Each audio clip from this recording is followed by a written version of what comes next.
প্রতিদিন টেলিভিশন, নাচ গান আপনার ঘরে বসেই দেখেন, আপনি তাকায় তাকায় দেখতেছেন। আপনার বয়স 60-70, তো আপনি আপনার ঘর পরিবারকে জাহান্নাম থেকে বাঁচাবেন কোন দিন, কোন বছর? আরো কয়শো বছরের টার্গেট নিয়ে আছেন তিনি? রাসূলুল্লাহ সাল্লাল্লাহু আলাইহি ওয়াসাল্লাম ইরশাদ করেছেন, আমার উম্মতের স্বাভাবিক বয়স 60 থেকে 70-এর মধ্যে। মা বাইনা 60 ওয়াস সানা 70, 60 থেকে 70-এর মধ্যে। চোখের দিকে তাকায় আসুন, মহব্বতের সাথে শুনুন, নিজের ভালোর জন্য শুনেন, আল্লাহর কথা শুনুন। তো বলতেছিলাম, গাফেল সবসময় বঞ্চিত হয়, সামনের কাতারে থেকেও বঞ্চিত হয়। বঞ্চিত হয় মানে খামখেয়ালি, এই মন চায় না, ভাল লাগে না, এইরকম খামখেয়ালি। এই জন্য প্রত্যেকটা মুসলমান, আল্লাহ তাআলা কোরআন কারীমে বারবার বলছে, গাফলত থেকে বাঁচো। খুদ আমাদের নবী সাল্লাল্লাহু আলাইহি ওয়াসাল্লাম, নবীজি সাল্লাল্লাহু আলাইহি ওয়াসাল্লাম আল্লাহকে কি পরিমাণ স্মরণ করতেন বলেন তো? আম্মা জান আয়েশা রাদিয়াল্লাহু তাআলা আনহা বলেন, কানা রাসূলুল্লাহ সাল্লাল্লাহু আলাইহি ওয়াসাল্লাম ইয়াযকুরুল্লাহ ফি কুল্লি আহয়ান। রাসূলুল্লাহ সাল্লাল্লাহু আলাইহি ওয়াসাল্লাম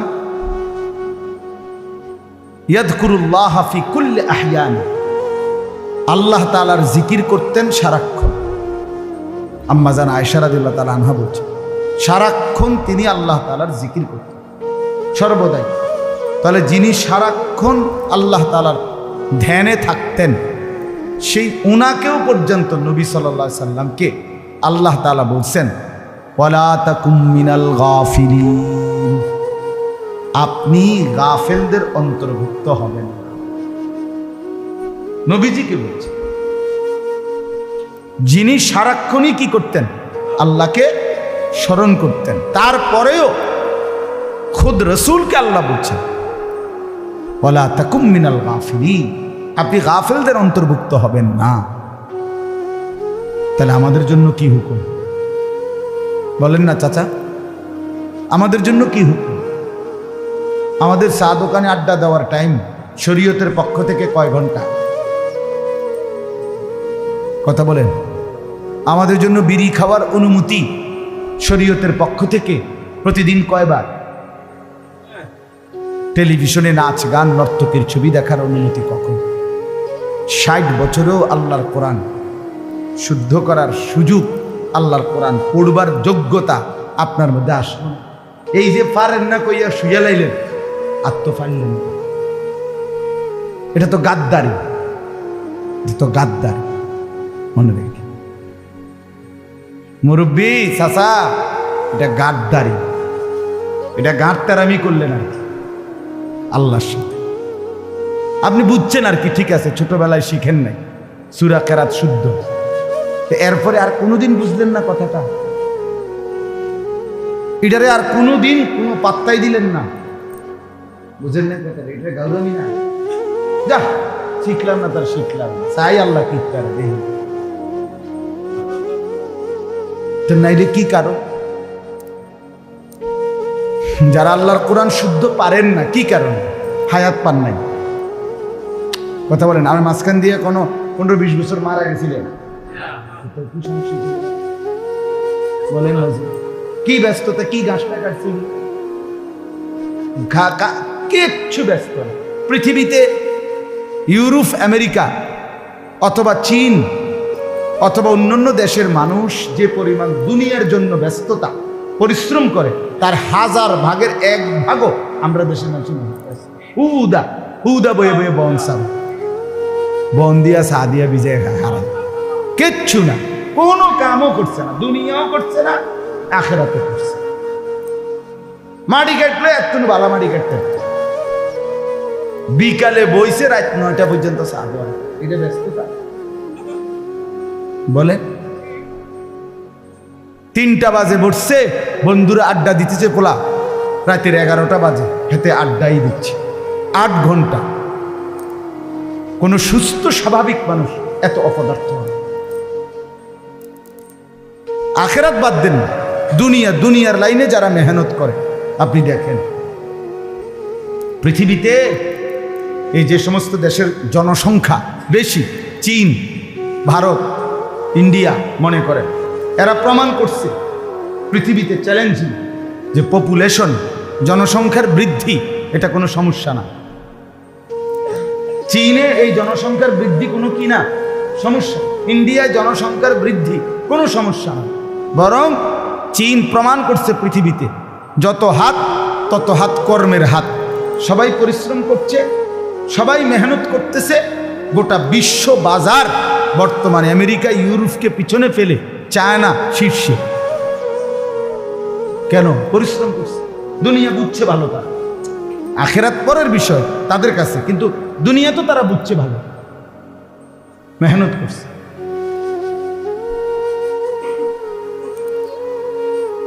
তাইলে বলেন প্রতিদিন আসর থেকে মাগরিব মনে করেন এই কদ্দুরটাই ঘুরাগাড়ি করা, এটা শরীয়তে কোন আয়াত? হুজুর বলেন প্রত্যেক দিন নিয়ম মাফিক একটা মানুষের বিশ্রাম প্রয়োজন, যখন তখন আপনি না আসরের আগে একটু বিশ্রাম করলেন, আপনি না দুপুরবেলা একটু বিশ্রাম করবেন, কিন্তু আপনি মনে করেন আসরের আগে ঘুমেতে উঠটা আসরের নামাজ পড়বেন, তো উনি বিশ্রাম করে উঠছে না, তো আসরের পরে আবার ঘোরেন। তো এইটা কেমনে নিজাম বানায় নিলাম আমি? এই জন্য বললাম আমি, আমার কথা এইটাই, শুধুমাত্র গাফেল। দুনিয়ার ব্যস্ততাও ছিল না, আখেরাতের ব্যস্ততাও ছিল না, শুধুমাত্র খামখেয়ালি। আখেরাত লাগবে না ওনার, কবর লাগবে না ওনার। এই হলো আমাদের, যাদের কোরআন শরীফ অশুদ্ধ, অশুদ্ধ থাকার একমাত্র কারণ এটা, আর কিচ্ছু। উনি তো হায়াত পাইছেন, উনি 60 বছর, আর কত হায়াত দিত আপনারে? 200 বছর দিত আপনারে। আল্লাহর কোরআন শিখতে 200 বছর লাগে? কথা বলেন না। কোরআন শরীফ সহি শুদ্ধ করতে 12 বছর লাগে না? 18 বছর লাগে। এত লক্ষ বাচ্চা যদি, আপনাদেরই সন্তান, আপনাদেরই বাচ্চা কাচ্চা যদি আল্লাহর কোরআন শুদ্ধ করতে পারে, আপনি পারতেন না কেন? বইয়ে বইয়ে আলাপ করে, হ্যাঁ সেই শুনে পড়ছি না, ও কপাল খারাপ, ও বুঝছি না, ও ছোট থাকতে আব্বাই কইছে কতবার, এই সমস্ত সিহন কথা কইয়া কবরে মাফ পাইয়া যাবেন না, ফেরেশতা আপনারা ছেড়ে দিবে নাকি? তো এটি আমার দ্বারে বললে কি লাভ, ওনার দ্বারে বললে কি লাভ, আপনাকে আমগৌরে হুনে কি লাভ? হ্যাঁ বলে, এই লক্ষ লক্ষ ছেলে পেলেগুলো স্কুলে পড়ে, কলেজে পড়ে, মুসলমানের বাচ্চা, বাবাও মুসলমান, সন্তানও মুসলমান, কেউ কাউরে বলে না, ফুতেও কয় না আব্বা আমি কোরআন শরীফ পড়ি না, তা বাফেও কয় না ফুত কোরআন শরীফ পড়ো না। কি অপদার্থ এখানে, পদার্থ কোনটা? এত অবুঝ কেমনে হইল মুসলমান?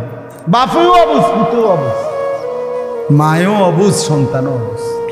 আহা মুসলমান, ভুল না বিভুল, কি ভুলে গেছে তাও ভুলে গেছে, কি মনে নাই তাও মনে নাই, কি বুঝে নাই তাও বুঝে নাই, কি ছিল কর্তব্য তাও জানে। আল্লাহকে এভাবে ভুলাই দিলেন আপনার ছেলেটাকে। সেই ছোটবেলায় 6 বছর বয়সে ছেলেটা ক্লাস 1-এ পড়ছে, 14 বছর 16 বছর কইরা ছেলেটা কিছু পড়ালেখা শিখলো। 12 বছর 14 বছরেও আপনার ছেলেটার মেয়েটার আল্লাহর কোরআন শিখার সময় কোনো দিন হলো না। কি সন্তান বড় করলেন? মুসলমানের পরিচয় কেমনে দিলেন? ছেলেটাই বা কেমনে পরিচয় দিবে? আমনেই বা মুসলমান বাপ, এটা কেমনে বলবেন? বলেন একজন বাবা বলে, তোমরা একটা ছেলে বলো ভাইয়া, জেনারেল ছেলে, স্কুলে পড়া অনেক ছেলে আছো এখানে, বলো কি অযোগ্যতার কারণে আল্লাহর কোরআন পারো না? আর অতিরিক্ত জেনারেল এই সবগুলো পড়া পড়ে অতিরিক্ত দুনিয়া কি ভোগ করবা যেটা আমরা পাবো না? সে একটু শুনি। কি ফাঙ্গাস, তেলাপিয়া, রুই মাছ, কাতলা মাছের বেশি তুমি কোন মাছটা খাইবা শুনছি? আচ্ছা একটু শুনি আমি, যেটা আমরা খাইতেছি না। হ্যাঁ কথা বলে না, খাট পালং sofa furniture fridge AC tiles এর অতিরিক্ত কোন ফার্নিচারটা তোমার ঘরে তুমি জোগাড় করবা যেটা আমি মাদ্রাসায় পড়ার কারণে কোরআন শিখার কারণে পাবো না বা পাই নাই, সেটা কি শুনি একটু? তাহলে মিলাই দেখি আমার ঘরে আসেনি কি কইলি তো। মানুষের স্বাভাবিক প্রয়োজনীয় সব জিনিসটা আমার আইডিয়া আমার ঘরে আছে, তা আমি শুনি একটু কি লাগবে সেটা। গরুর গোশত, মুরগির গোশত, হাঁসের গোশত, খাসির গোশত, এর অতিরিক্ত কি গোশতটা তুমি খাইবে? আফ্রিকার জঙ্গলের প্রাণীর গোশত। অতিরিক্ত কি দুনিয়া ভোগ করবা ভাইয়া? হ্যাঁ শুনি, বলো কি আহামরি কি দুনিয়াটা আলগা কি ভোগ করলো যে কারণে বাপটা তার ছেলেটাকে বঞ্চিত করল? কি পাবার আশায়? আমি বুঝেই না, এটা আমার মাথাতে ধরে। আহারে বেকুব মুসলমান, কিসের আশায় ছেলেটাকে বঞ্চিত করলে আল্লাহ?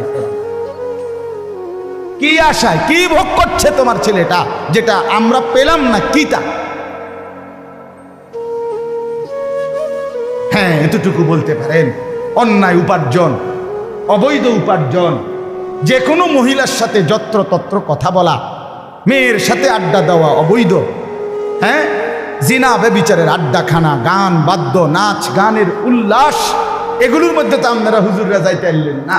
এগুলোকে কোনো মানুষ যাওয়া উচিত বা ভদ্রতা উচিত, এটা কেউ বলুক? তাহলে আমি যাবো? কেউ বলবেন? কোনো বিবেকবান বলবে যে অবৈধ উপার্জন করা উচিত? তো তাহলে এটা যেটা কারোই পছন্দ না, আমি কীর্তন দিতাম এটা। কথা বলেন না কেন? পরের একটা মেয়েকে নিয়ে রাস্তায় হাঁটা, এটা যদি খুব প্রশংসনীয় কিছু হয় তো এটা বলুক যে হ্যাঁ না ভাই হুজুর এটা উচিত, এটা একটা গুরুত্বপূর্ণ বিষয়, তো বলে বলো ভাইয়া বলো। সারা রাত মোবাইলে উলঙ্গ ছবি দেখা, এটা যদি গ্রহণযোগ্য কিছু হয় তো কে বলছে সেটা বলো?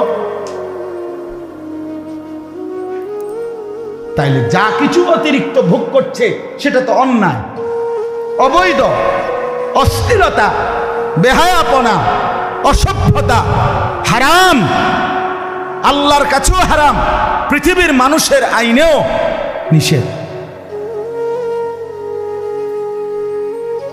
এই জন্য বললাম, এই আপনারা যে কয়জন মুসলমান বসছেন, আপনাদের এটা বোঝা উচিত বাপ, জিন্দিগির আরেকবার হিসাব করবে। ছেলেরা তোমরাও হিসাব করো, মনে করো বাপ গুরুত্ব দিল না, তার কারণে তুমি নষ্ট হইলে হবে না। শেষ পর্যন্ত কবরে তুমি একা, শেষ পর্যন্ত একা।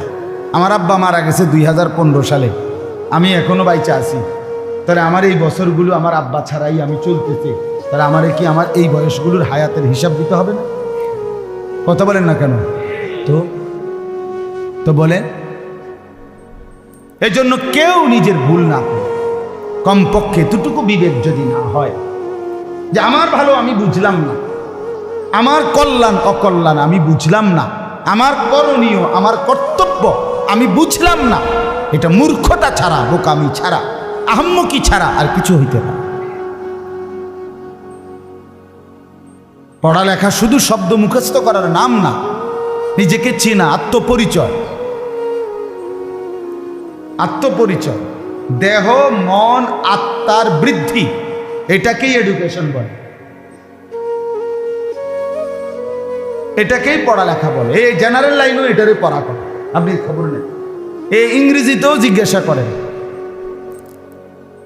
পড়ালেখা কাকে বলে। বডি, মাইন্ড অ্যান্ড সোল, এই তিন জিনিসের উৎকর্ষ, শরীর, চিন্তা, অন্তর, এর উৎকর্ষ সাধন করা, এটাই জ্ঞানের উদ্দেশ্য। এটা আমরা হুজুররা বলি না, এটা জেনারেল লাইনের পণ্ডিতরা বলছে। এডুকেশন কাকে বলে, পড়ালেখা কাকে বলে?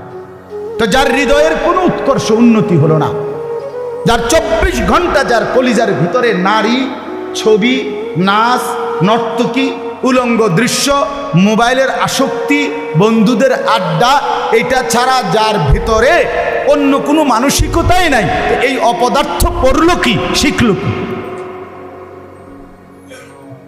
বলো ভাইয়া কি?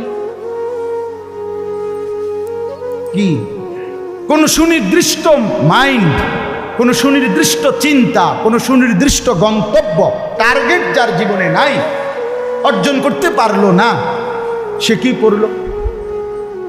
সে জানে না সে দেশে থাকলে ভালো হয় না বিদেশ থাকলে ভালো হয়, সে কি স্যার কি করলে ভালো হয় না দোয়ানদারি করলে ভালো হয়। যে এটা একটা ওই বই, এটা বুঝি যেহেতু প্লাস্টিক মার্কা,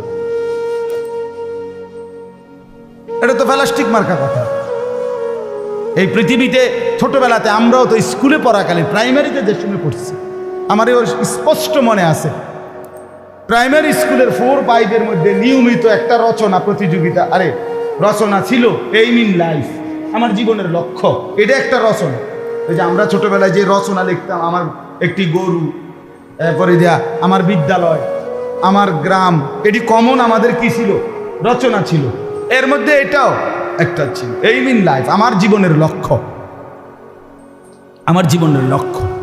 এটা যেই কোনো আমরা ছোট্টবেলায় প্রাইমারিতে পড়ি, আমি তো মনে করেন প্রাইমারি পড়ছি আজ থেকে 200 বছর আগে, ঠিক না? তো এটা প্রাচীন যুগের ঘটনা হুজুর কইতে আছেন। আজ থেকে 500 বছর আগে মানুষ যখন আফ্রিকার জঙ্গলে থাকতো তখন আপনি পড়ছেন এটা এরকম। আমার বয়স 42, তাহলে আজ থেকে 30 বছর আগে পড়ছি, ঠিক না কথাটা? তো তখনও তো আমরা পড়লাম। জীবনের একটা লক্ষ্য থাকতে হয়। আমাদের এই ছেলে পেলেদের জীবনের লক্ষ্য কি?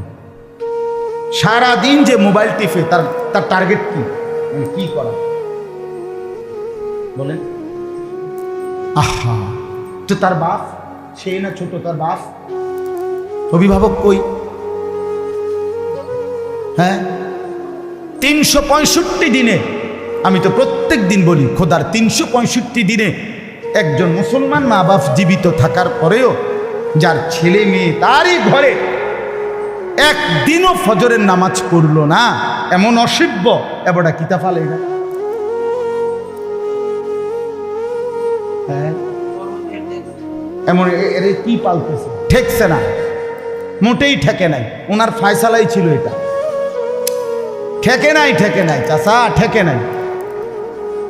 ওনার বুঝেছিল এটা যে নামাজ, রোজা, ঈমান, আমল, কোরআন, এটা যে সন্তানের মূল ডিউটি, এটা উনি প্রথম থেকে বোঝেই নাই, সিদ্ধান্তই নেয় না। উনি বুঝছে ফোলাগারে কোনো রকম ভাত তরকারি খাবাইয়া লাইন করিয়া এরপরে হয় দেশে কাম করব টাকা, আর নাই তো না হইলে বিদেশ পাঠাই দেবো, আমার টাকা দরকার, এটা আমার এটিএম বুথ, এটা টিপ দিয়া টেহা বাড়ি করবো শুধু। এটিএম বুথ বুঝছেন না? চাপ দিলে টিয়া বাইর হয়ে যাবে। এই ফুত হইল আমার এটিএম বুথ। কাজেই তার কোরআন, তার নামাজ, তার আখেরাত, তার সেজদা, এটা আমার দেখার বিষয় না। আমার দেখার বিষয় হলো তারে দিয়ে আমি উপার্জন করাবো, কামাই করবো। সে ইকোনমিক্যাল অ্যানিম্যাল, অর্থনৈতিক প্রাণী। Man is economical animal. ইউরোপিয়ানদের কথা এটা, বস্তুবাদের কথা এটা, ক্যাপিটালিজমের কথা এটা, পুঁজিবাদের কথা এটা, স্লোগান। মানুষ অর্থনৈতিক প্রাণী। মানুষের বেঁচে থাকা, মানুষের পৃথিবীতে জন্মের সার্থকতা, কে কত বেশি উপার্জন করছে সে তত সার্থক। আজকের পৃথিবীতে সফল কাকে বলে? সম্পদওয়ালাকে। কথা বলেন না কেন?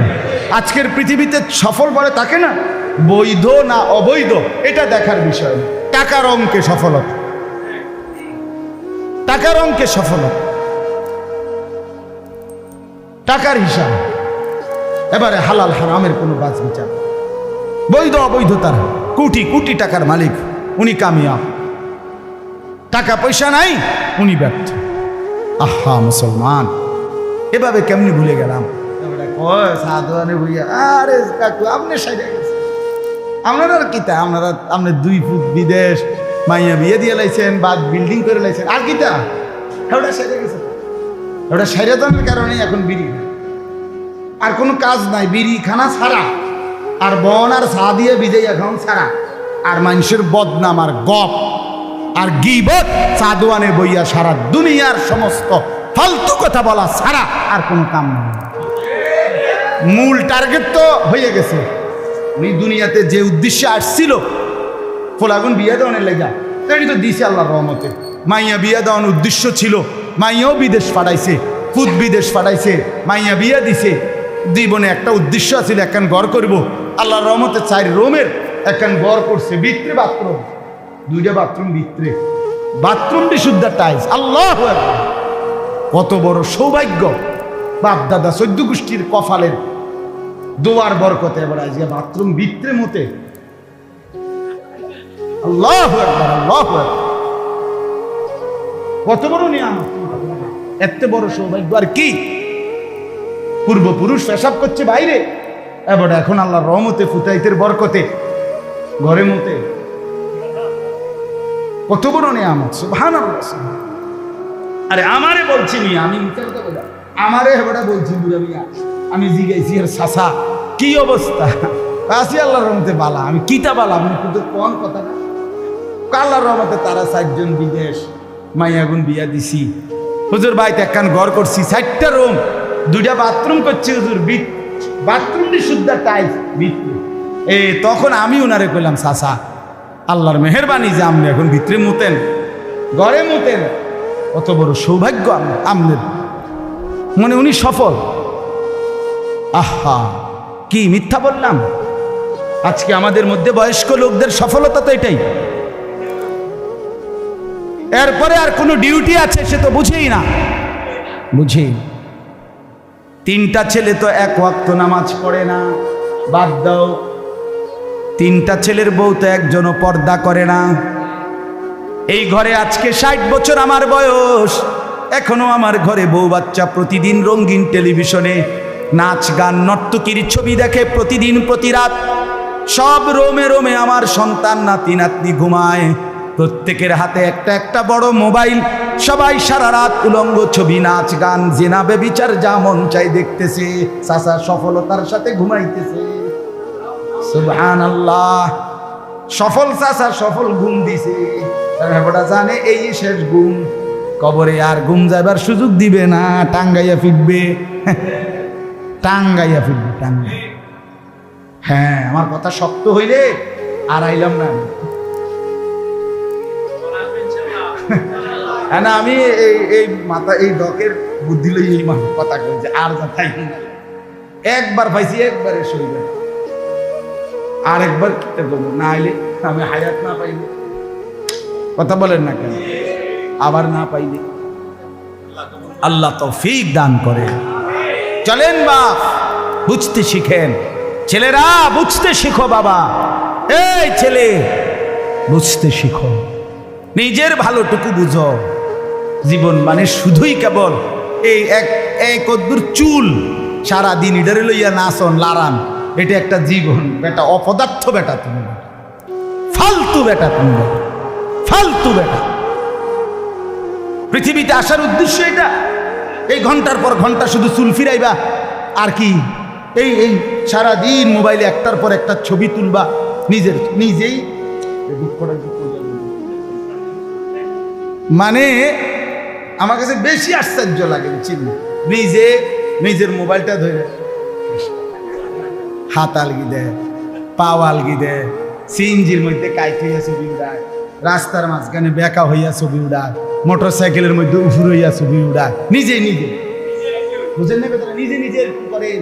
আমার কাছে একটা সুস্পষ্ট, আমি আমার ফতুয়া এটা, নিজের ছবি যারা নিজে উঠায়, সেলফি উঠায়, এগুলো প্রতিবন্ধী, তার সিরা,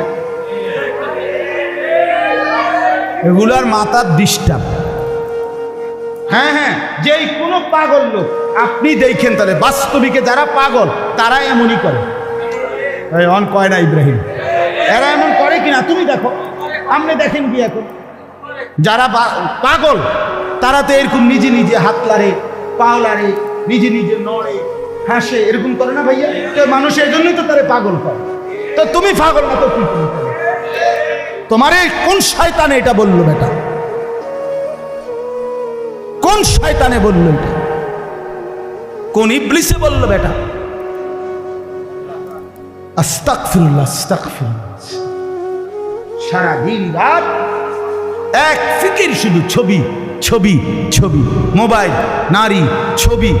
আশ্চর্য কথা, কি পাঞ্জাবিওয়ালা, কি পাঞ্জাবি সারা, সবাই বেড়ামে ধরছে একসাথে। সবাই মহামারী লাগলে এমনই হয়, করোনার সময় হুজুরও মরছে, করোনায় কোনো ইমানদার মরে নাই, মরছে। মহামারী এমনই, মহামারী লাগলে সবাই মরে।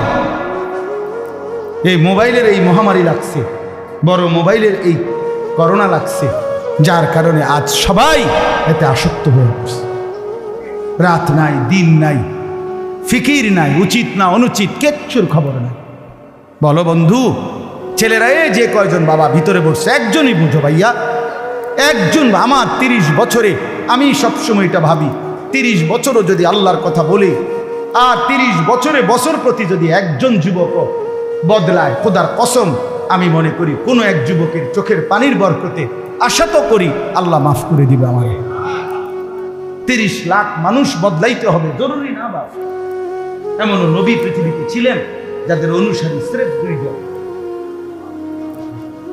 পৃথিবীতে এমন নবী গেছেন মাহু ইসনান, হাদিস আছে মাহু ওয়াহিদ, একজন নবীর অনুসারী একজন।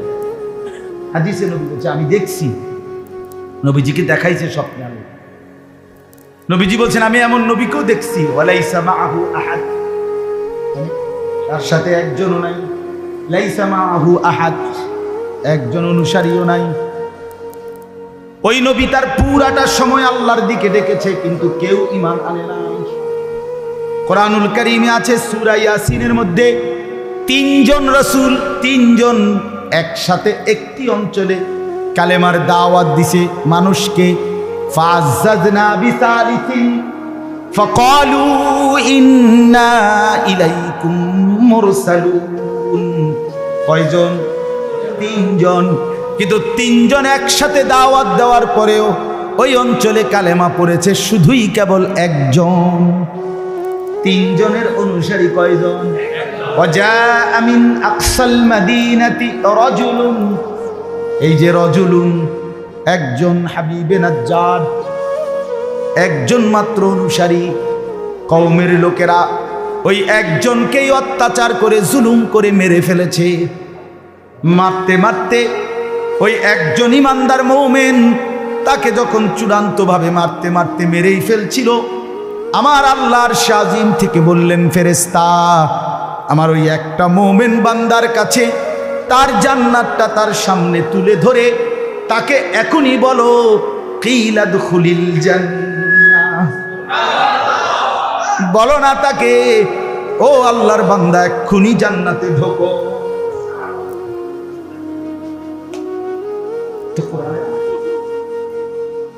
قال يا ليت قومي يعلمون, ওই ইমানদার সাথে সাথে বলে উঠছে হায় আমার জাতি, তোমরা যদি বুঝতা, তোমরা তো আমারে মারো নাই, বরং আমারে নিজ হাতে তোমরা জান্নাতে তুলে দিলা। বিমা গফারা লি রব্বি ওয়া জালানি মিনাল মুকরামিন। জন্য বদলাও বন্ধু, বদলাও, ফিরে আসো জিন্দিগি। আজকেই যারা নামাজ পড়ো নাই দোস্ত, কেন পড়লাম? কেন পড়লাম? 5 ওয়াক্ত নামাজ যাদের কপালে জুটলো না বন্ধু, কেন পড়লেন? এই ছেলেরা বাবারা বলেন, ফজরের নামাজ পড়েন না যারা, কেন পড়েন না? কেন? ভোরবেলায় মালিকের কথা মনে পড়ে না? এত লম্বা হায়াতের মধ্যে আল্লাহ তাআলা সব দিলেন, তাকে আপনি স্মরণ করবেন না? এমন দয়ালু মুনিব আর কে আছে? এমন মেহেরবান মাওলা আর কে আছে? ইয়া আইয়ুহাল ইনসানু মা গাররাকা বিরাব্বিকাল কারীম। আল্লাহ বলে বান্দা বলো না আমার চাইতে দয়ালু মুনিব কাকে তুমি পেলে, যাকে পেয়ে আমাকে ভুলে গেলে? কে সে? কোনো মা যদি সন্তানকে বলে বাপ আমার চাইতে বড় বেশি আপনজন তুই কাকে পেলি বাপ, যে কারণে আমি মাকে ভুলে গেলি? আমার ছোট ভাই একদিন আমার মাদ্রাসায় গত শনিবারে ইসলাহি মাহফিলে গেছে, তো আমার আম্মা আমার বাসায় মাদ্রাসার পাশেই, মায় আমার বিবিরে বলে রাখছে আমার ছোট জন হেতে আসবে মাসুদ, তার লাগে তরমুজ খাইতে রাখো, আঙ্গুর করে রাখো, এটা আইব রাখো, আমার লগে দেখা করে যাইব। মানে আমার ছোট ভাই সে থাকে কুমিল্লা শহরে, আর আমি থাকি তো ময়নামতি ক্যান্টনমেন্ট, আমার মাদ্রাসার পাশে বাসা। তো আমার আম্মা এখন আমার কাছে, ভাইদের কাছেও থাকে, আমরা মিলেমিশে থাকে।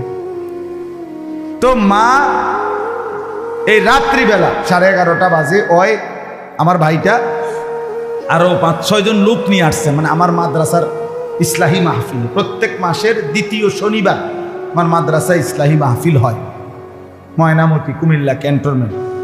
আমার শায়েখের মাদ্রাসা হলো শেষ শনিবার, আল্লামা মুফতি মুশতাকুন নবী কাসেমি হজরতের মাদ্রাসা। তো ওই আরো যে 4-5 জন লোক নিয়ে আসছে, তার খেয়াল ছুটে গেছে, রাত হয়ে গেছে 11:30, ওই গেছে কা বাসা কুমিল্লা শহরে। পরের দিন আমি যে রাত্রে এসে শুইছি ফজরের নামাজের টাইমে, আমি মারে উঠাইছি, মার রুমে গিয়ে যে মা নামাজের জন্য উঠেন, এ উঠাইয়া মা মুখ চোখ খুললেই বিশ্বাস করে মা প্রথম কথাটা বলছে, ফুত হেতে আমার লোকে দেহা না করিয়া কেমনি গেল? ওই আমার ভাইটা, ওই ভাইটা। মানে আমি অবাক হয়ে গেলাম, হায় মা, একবার তোমার সাথে সন্তান দেখা করলো না। তো ফজরের ওয়াক্তে মার প্রথমেই মনে পড়লো এই কথা, যে ফুত হেতে আমার লোকে দেখা না করে কেমনে গেল?